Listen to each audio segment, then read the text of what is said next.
के किनारे पर भीमा नामक एक किसान रहता था। वो बहुत गरीब था, परंतु उसका दिल बहुत बड़ा था। भीमा एक जागीरदार के खेत और बाग में मजदूरी का काम करता। हर दिन कड़ी मेहनत करने के बाद भी वो हमेशा प्रसन्न रहता। उसे समुद्र के किनारे लहरों की आवाज सुनना बड़ा अच्छा लगता था। वो रोज सुबह उसी रास्ते से अपने काम पर जाता। एक सुबह जब वो काम पर जा रहा था, तभी उसने देखा और खुद से कहा, अरे, ये बड़ी और गुस्सैल मछली उस छोटी मछली को खाने के लिए तेजी से उसकी ओर जा रही है। मुझे इस छोटी मछली की जान बचानी होगी। अब एक काम करता हूँ, मैं जोर से ताली बजाता हूँ। इसकी आवाज से बड़ी मछली यहाँ से भाग जाएगी। ताली की आवाज से बड़ी मछली डरकर चली गई, लेकिन छोटी मछली उसी जगह पर इधर उधर तैरती रही। भीमा ने छोटी मछली को अपने हाथ में उठाया। प्यारी नन्ही मछली, अब डरने की बात नहीं है। वो बड़ी मछली यहाँ से चली गई है। अब तुम जल्दी से ऐसी जगह पर चली जाओ जहाँ वो बड़ी मछली तुम्हें ढूंढ ना पाए। भीमा ने छोटी मछली को वापस पानी में डाल दिया। छोटी मछली को मुसीबत से बचाकर भीमा अपने रास्ते पर चल दिया। वो थोड़ी दूर ही गया था कि उसने किसी की आवाज सुनी। रुक जाइए, जरा मेरी बात तो सुनिए। भीमा ने मुड़कर देखा, एक सुंदर औरत पीछे खड़ी थी। उसने बहुत अच्छे कपड़े पहने थे। भीमा ने इससे सुंदर औरत पहले कभी नहीं देखी थी।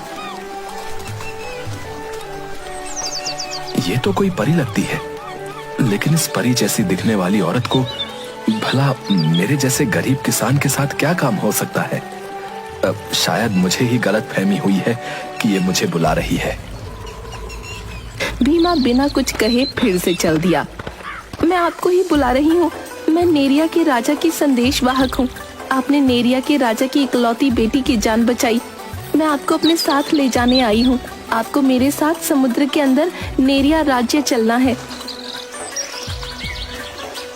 अब मुझे तैरना तो आता ही नहीं। आपको तैरना नहीं पड़ेगा, आप बस मेरे साथ समुद्र के किनारे चलें। मैं एक मछली हूँ, मैं आपको नेरिया राज्य में ले जाऊंगी। ठीक है, मैं आपके साथ चलता हूँ। समुद्र के तट पर आकर उस औरत ने अपना रूप बदला और वो एक सुंदर बड़ी सी मछली बन गई और भीमा को अपनी पीठ पर बिठाकर विशाल समुद्र में ले गई। विशाल समुद्र के तल में चली गई, जहाँ पर नेरिया राज्य था। वहाँ पर नेरिया के राजा और बहुत से लोग भीमा के स्वागत के लिए पहले से खड़े थे। उन्होंने भीमा का स्वागत किया। नौजवान, आपका हमारे नेरिया राज्य में स्वागत है।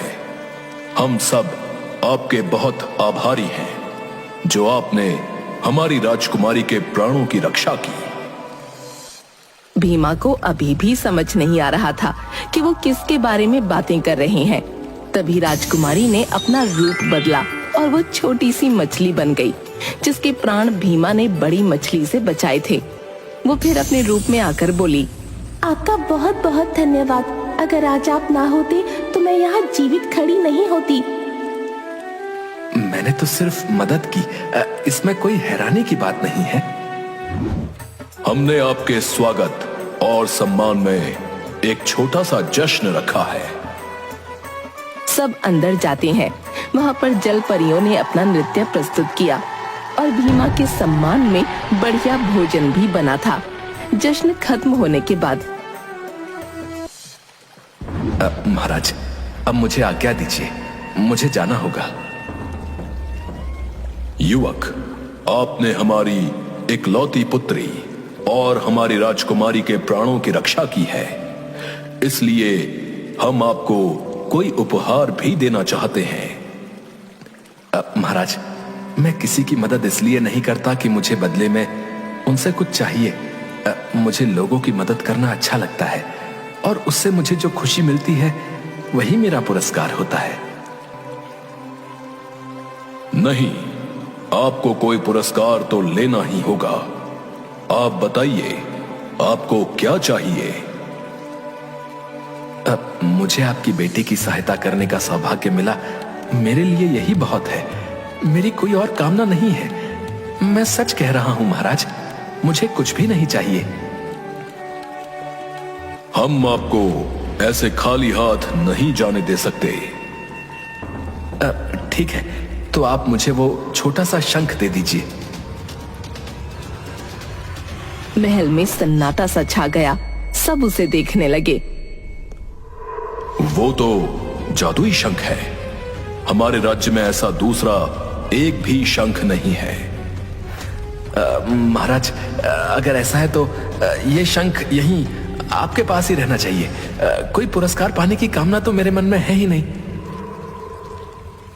तुमने मेरी बेटी की जान बचाई है। जो कुछ भी हम तुम्हें देंगे वो कम ही होगा। तुम्हें ये जादुई शंख लेना ही पड़ेगा। राजा ने बड़े सम्मान के साथ जादुई शंख भीमा को भेंट स्वरूप दे दिया। भीमा ने शंख संभाल कर थाम लिया और राजा से सम्मान पूर्वक विदा ली। जो बड़ी मछली भीमा को समुद्र के अंदर लाई थी, वही उसे वापस समुद्र के बाहर छोड़ने गई। धरती पर पहुंचकर उस मछली ने औरत के रूप में आकर भीमा से कहा, ये जादुई शंख बहुत ही अनमोल है। ये तुम्हारे जीवन को खुशियों से भर देगा। इसकी मदद से तुम हर प्राणी की बात सुन पाओगे। पर इस शंख को उन लोगों से छुपा कर रखना जो अपने स्वार्थ के लिए इसका उपयोग करना चाहते हैं। अब भीमा झटपट जागीरदार के घर की ओर चल दिया। रास्ते में उसे एक पेड़ पर कुछ पंछियों के चहचहाने की आवाज सुनाई दी। उसने सोचा कि जादुई शंख की जांच करने का ये अच्छा अवसर है। उसने शंख को अपने कान के पास लगाया और सुना। ये मनुष्य सोचते हैं कि वो बहुत चतुर और बुद्धिमान है, पर वो कुछ नहीं जानते। इस पेड़ के नीचे जो पत्थर पड़ा है ना, वो सोने की शिला है, लेकिन आज तक किसी को इस बात का पता नहीं चला। पक्षियों की बात सुनकर भीमा पेड़ के पास जाता है। ये शंख तो वाकई कमाल का है। चलो अब इन पंछियों की बात को भी जांच लेते हैं। यहाँ तो सच में एक पत्थर है, पर यह तो पूरी तरह मिट्टी और काई से ढका हुआ है। पहले इसे साफ करता हूँ और देखता हूँ। भीमा अपने कपड़े से उस पत्थर को साफ करता है और अंदर से चमकता हुआ सोना दिखाई देता है। अरे ये तो सच में एक सोने की शिला है। इसे संभाल कर अपने कोट के अंदर छुपा लेता हूँ।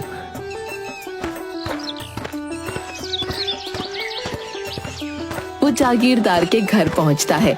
घर के दरवाजे पर उसे एक संदेश दिखाई दिया। नोटिस पर लिखा था, जो कोई भी मेरी बेटी को ठीक कर देगा उसे मुंह मांगा इनाम मिलेगा। बाग में काम करते समय उसने कई बार उस लड़की को देखा था। वो सदा मुस्कुराती रहती थी। अक्सर बाग में लाल चिनार के पेड़ के नीचे पक्षियों को दाने खिलाया करती थी। मनी मन भीमा उसे इंद्रधनुष राजकुमारी बुलाया करता था। वही इंद्रधनुष राजकुमारी बीमार थी। जीवन में पहली बार भीमा उदास हो गया। मैं अपनी इंद्रधनुष राजकुमारी को बीमार हालत में नहीं देख सकता। मुझे उसे ठीक करना ही होगा, चाहे जो भी हो जाए। हाँ, मैं उसे जरूर ठीक करूंगा। वो हवेली के अंदर जागीरदार के सामने जाता है। क्या बात है भीमा, तुम यहाँ क्या कर रहे हो? मैं आपकी बेटी की सहायता करना चाहता हूँ। मैं उसकी बीमारी ठीक कर सकता हूँ।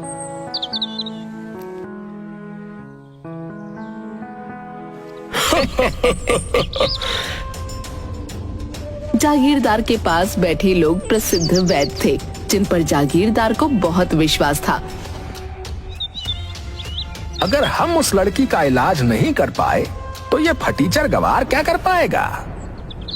मैं अपनी बेटी से बहुत प्यार करता हूँ और चाहता हूँ कि मेरी बेटी जल्द स्वस्थ हो जाए और फिर से घूमे और पक्षियों को दाने खिलाए, क्योंकि उसका हंसता हुआ चेहरा मेरे जीने का कारण है। मेरी बेटी चाहे जिसकी भी वजह से स्वस्थ हो, मुझे बस वो पहले की तरह हंसती खेलती वापस चाहिए। भीमा, तुम अंदर जाओ और मेरी बेटी को ठीक करो। उसके लिए तुम्हें जो चाहिए वो सब मैं दूंगा। एक बूढ़ी औरत भीमा को इंद्रधनुष राजकुमारी के कमरे में ले गई। वो चुपचाप आंखें बंद कर अपने बिस्तर पर लेटी थी। उसका चेहरा उतरा हुआ था और सांस बहुत धीमी चल रही थी। भीमा ने शंख निकाला और अपने कान पर लगाया। मुझे तुम पर पूरा विश्वास है कि तुम इंद्रधनुष राजकुमारी की बीमारी पता करने में मेरी सहायता जरूर करोगे। पर भीमा को कुछ सुनाई न दिया। वहाँ आसपास कोई पशु पक्षी न थे। निराश होकर वो जागीरदार के पास गया। अब मुझे अभी कुछ पता नहीं लगा, लेकिन मैं शीघ्र ही आपके पास सही जानकारी लेकर आऊंगा। हमने तो पहले ही कहा था कि ये गवार क्या कर पाएगा, लेकिन जागीरदार साहब आपने फिर भी इस पर भरोसा किया। भीमा चुपचाप वहाँ से चला गया और बाग में काम करने लगा। बाग में बहुत खामोशी छाई थी। कोई भी वहाँ पशु पक्षी नहीं था जो भीमा की मदद कर सके। वो काफी देर तक बाग में काम करता रहा। रात होने पर बड़े पेड़ के नीचे रहने वाला सांप वापस आ जाएगा, या फिर तालाब में रहने वाला छोटा मेंढक लौट आएगा। तब शायद मुझे इंद्रधनुष राजकुमारी की बीमारी के बारे में कुछ पता चल जाए। रात हो गई, कोई लौट कर न आया। अंत में भीमा घर लौटने की तैयारी कर रहा था तो उसे उल्लू की आवाज आई। उसने तुरंत अपना शंख निकाला और कान पर लगाया। उल्लू की बातें सुनने लगा। इस संसार की सारी दवाइयाँ और सारे वैद्य भी जागीरदार की बेटी को ठीक ना कर पाएंगे। जब जागीरदार के घर की छत पर छप्पर डाला जा रहा था, तब उस समय एक सांप उस छप्पर में फंस गया था। अगर उस सांप को वहां से बाहर निकालकर खाने को कुछ दिया जाए तो वो लड़की ठीक हो जाएगी। भीमा ने अपना शंख अपने कोट के अंदर छुपाकर रख लिया और तुरंत जागीरदार के पास गया। मैं जानता हूं कि आपकी बेटी को क्या हुआ है। उसे एक सांप का श्राप लगा है। वो सांप इस घर की छप्पर में फंसा हुआ है। उस सांप को तुरंत बाहर निकालना होगा और उसे कुछ खाने को देना होगा।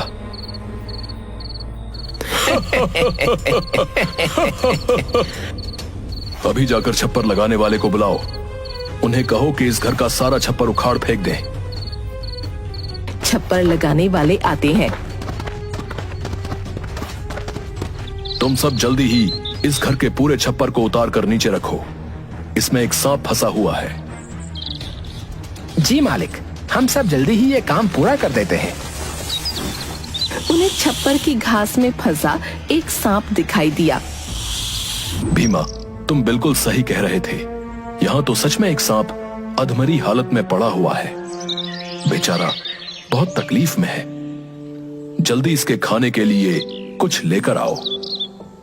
जागीरदार स्वयं उस सांप को खिलाता है और धीरे धीरे सांप थोड़ा हिलने लगता है। फिर वो सांप रेंगते रेंगते आगे जाने लगता है।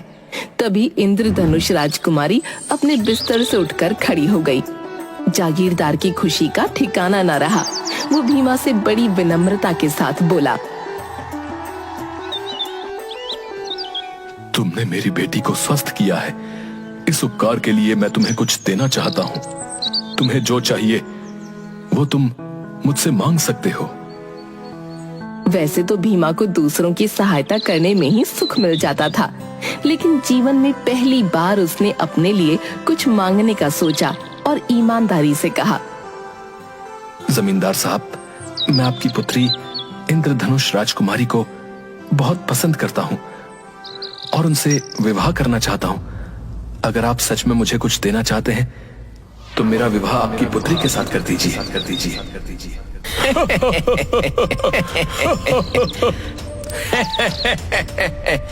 आप इस गरीब किसान के साथ अपनी बेटी का विवाह कैसे कर सकते हैं? कभी नहीं कर सकते।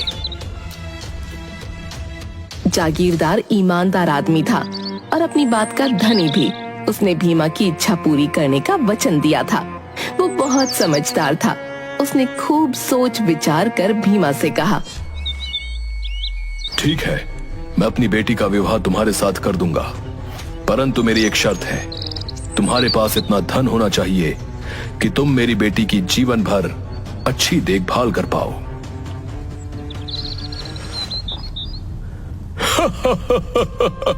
इस फटीचर गवार के पास इतना धन कहां होगा कि ये आपकी बेटी से विवाह कर पाएगा?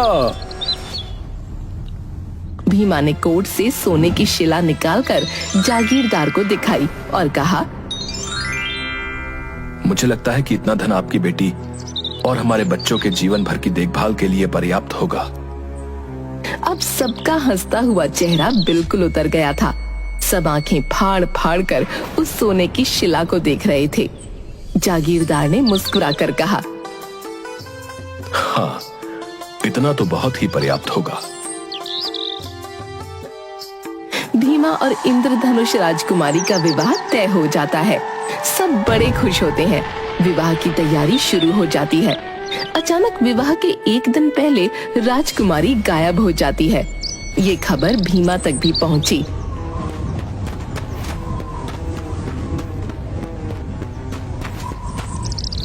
क्या हुआ जागीरदार साहब, मेरी राजकुमारी कहाँ गई?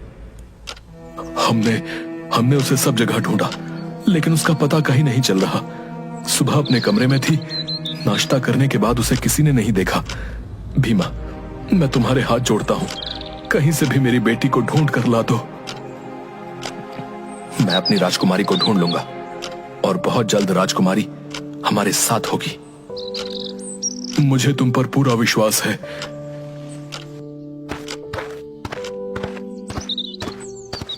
भीमा जादुई शंख अपने कान पर लगाकर सुनने की कोशिश करता है, लेकिन उसे कुछ भी सुनाई नहीं दे रहा था।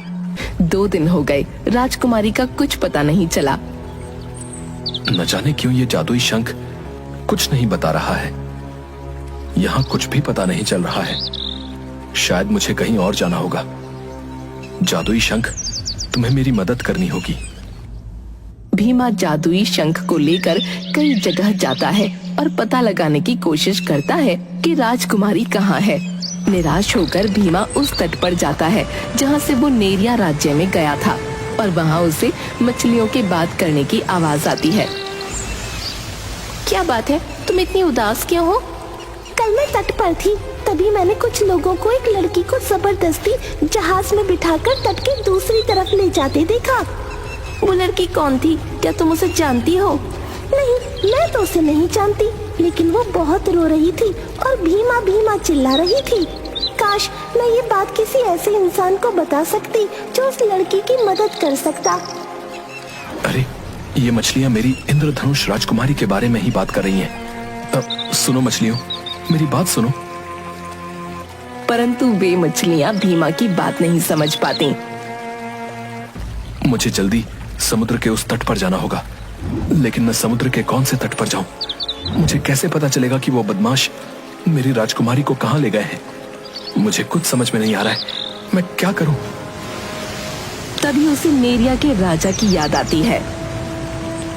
समुद्र देवता, मैं आपके हाथ जोड़ता हूँ, मुझे कैसे भी करके एक बार नेरिया के राजा तक पहुंचा दीजिए। मैं आपसे वादा करता हूँ कि जीवन में दोबारा कभी आपके पास कुछ मांगने नहीं आऊंगा। वो बहुत रोता है। तभी नेरिया की राजकुमारी उसके सामने आती है। क्या बात है भीमा, तुम बहुत परेशान हो? आप आ गई राजकुमारी जी। क्या बात है भीमा? भीमा नेरिया की राजकुमारी को सारी बातें बताता है। राजकुमारी जी, मैंने जीवन में पहली बार अपने लिए कुछ सोचा और इस जादुई शंख की मदद से मुझे मेरे सपनों की राजकुमारी मिली। मेरा उससे विवाह होने वाला था और अचानक वो गायब हो गई है। क्या मैंने अपने बारे में सोचा, इसलिए ऐसा हुआ? ऐसा नहीं है भीमा, तुम मेरे साथ पिताजी के पास चलो, वो तुम्हारी मदद जरूर करेंगे। भीमा नेरिया की राजकुमारी के साथ राजा के पास जाता है और नेरिया के राजा को सारी बात बताता है। राजा अपनी जादुई शक्तियों से उस मछली को अपने पास बुलाते हैं और उससे सारी बातें पूछते हैं। भीमा, आपकी राजकुमारी को वो बदमाश समुद्र तट के नील पहाड़ की ओर ले गए हैं। महाराज, आप जल्दी कीजिए और मेरी राजकुमारी को बचाने में मेरी मदद कीजिए। हम आपको उस तट तक तो पहुंचा सकते हैं, परंतु उसके आगे आपको अकेले ही जाना होगा, क्योंकि हम में से कोई भी बिना पानी के ज्यादा देर तक जीवित नहीं रह सकता। ठीक है महाराज, आप बस मुझे उस तट तक पहुंचा दीजिए। पिताजी, लेकिन वो बदमाश भीमा को नुकसान भी पहुंचा सकते हैं। ये अकेला उनका सामना कैसे करेगा? राजकुमारी, ये युद्ध तो भीमा को खुद लड़ना होगा। हाँ, मैं इन्हें अपनी कुछ शक्तियां जरूर दे सकता हूं, बाकी इनकी सूझबूझ और हमारी शक्तियां मिलकर इन्हें सफलता जरूर देंगी। नेरिया के राजा अपनी कुछ जादुई शक्तियां भीमा को देते हैं और उसे नील पहाड़ के तट पर छोड़ देते हैं। भीमा राजा की दी हुई शक्तियों से इंद्रधनुष राजकुमारी की महक सूंघता हुआ वहां पहुंच जाता है जहां उसे कैद किया गया था। अपनी राजकुमारी को सही सलामत देखकर वो बड़ा खुश होता है। अरे, ये तो वही वैद्य है जो इंद्रधनुषी राजकुमारी का इलाज कर रहे थे, लेकिन इन्होंने मेरी राजकुमारी को कैद क्यों किया? वो जादुई शंख को अपने कानों पर लगाता है और उसे 2 मेंढकों की आवाज सुनाई देती है। अरे, ये लोग कितने बुरे हैं। अच्छा हुआ हम इंसान नहीं हैं। सही कह रहे हो तुम। अपनी अकड़ की वजह से इस बेचारी लड़की को यहां कैद कर रखा है। मुझे बहुत समझदारी से काम लेना होगा। एक काम करता हूँ, दिन ढलने का इंतजार करता हूँ। अब रात होने वाली है, चलो इस गुफा को बंद कर देते हैं और वापस अपने तट पर चलकर खाना ले आते हैं। ठीक है। वो लोग इंद्रधनुष राजकुमारी को गुफा के अंदर छोड़कर बाहर से एक पत्थर लगा देते हैं और वहां से समुद्र की ओर जाने लगते हैं।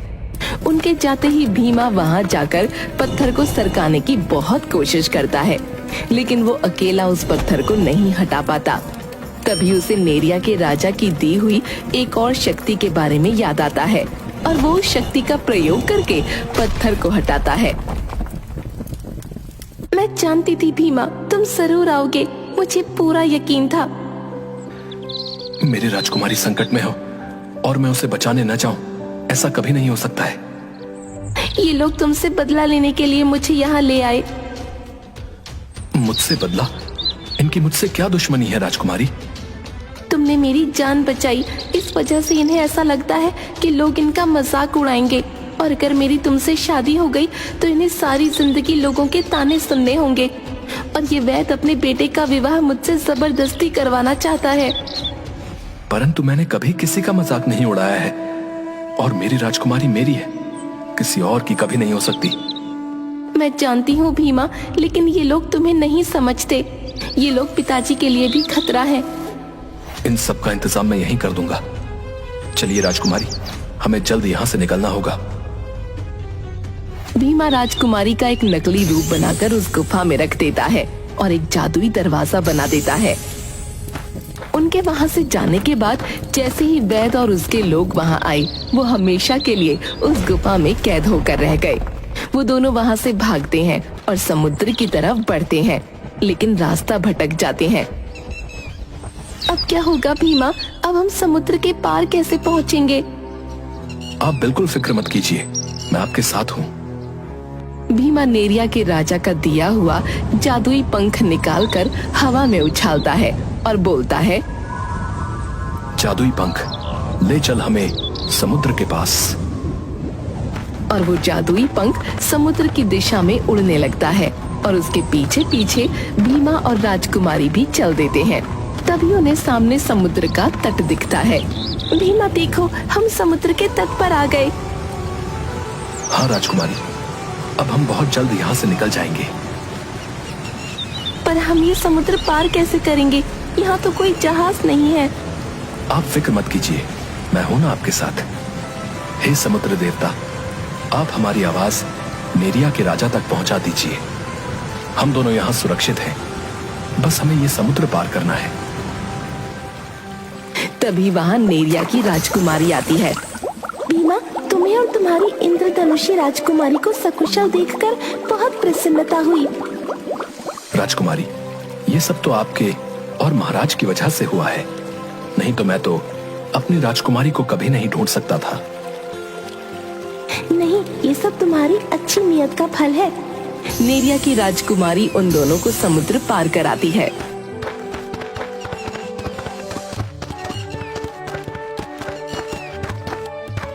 भीमा और राजकुमारी सही सलामत घर पहुंच जाते हैं। जागीरदार सबको सकुशल देख बहुत प्रसन्न होता है और सब मिलकर रहने लगते हैं।